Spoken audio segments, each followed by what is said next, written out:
All right, in this video, we're going to be evaluating one-sided limits graphically. So I've already had a separate video on piecewise functions. I've already had a separate video on defining one-sided limits, but now we're going to actually evaluate it. So you'll notice first that I have this piecewise function that I played with earlier, which is x squared plus 1 when x is less than or equal to 0, and it's 2x plus 4 when x is greater than 0. Okay, now, this first one is asking us to walk near 1, okay? So think about where 1 lives on this graph, okay? X is 1, so x is 1 is here, right? So we're walking on this portion of the graph, okay?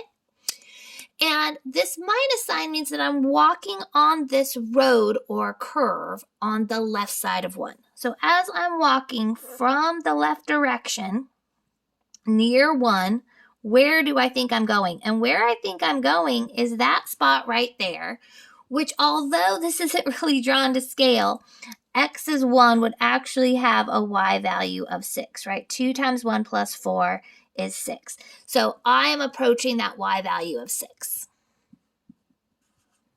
Okay. Now, I'm going to walk near x is 1 again, but this time I'm going to walk from the right direction. So I'm walking on this curve from the right.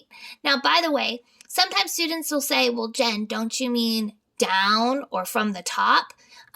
Yes, this is two-dimensional, but technically my focus is the x direction. So I want to come in from the right of x is 1. It just so happens that that curve is above. So I'm coming above and from the right, okay?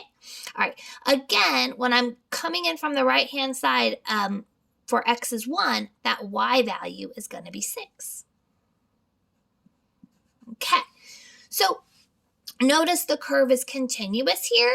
So limits where the graph is clean and good are pretty easy. Okay, it gets a little bit trickier when you're asked to walk at some sort of jump, break, weirdness. And so guess what we're going to do next? You got it. We're going to walk near x is 0, which is where the break is happening.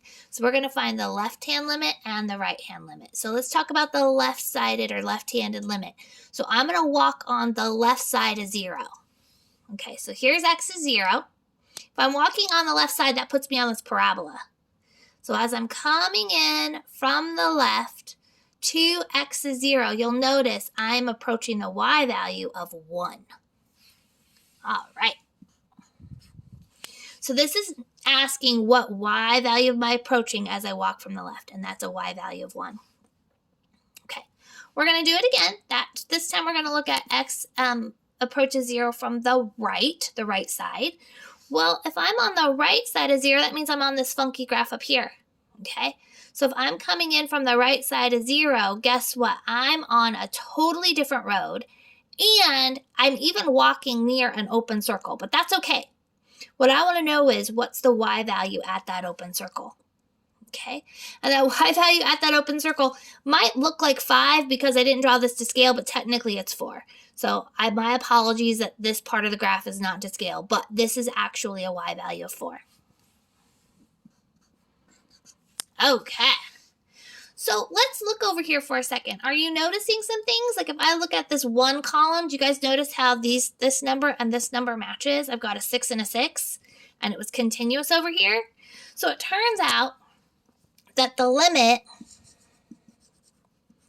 at 1 is equal to this number 6, assuming it's the same.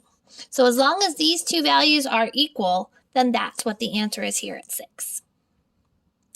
However, at the funky spot, right, we had on one curve I was walking to 1, the other curve I was walking to 4. These are not matching. So if they don't match, then that is when I would say that the limit at 0 does not exist.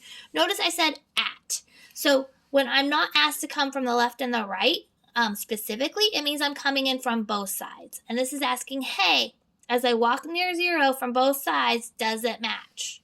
Nope. 1 and 4 don't match, does not exist. We're over here, it's saying, hey, as I walk to 1, am I going to the same number from the left and right? I am at 6 and 6, so yep, the answer is 6. All right, so there's an example of evaluating one-sided limits graphically. So I want to walk from the left, walk from the right, get my two answers, and then if you want to know the answer at x is 1 or at x is 0, check to see if the y values from the left and the right match. Match exists, doesn't match, does not exist. All right, good luck. I hope this helped.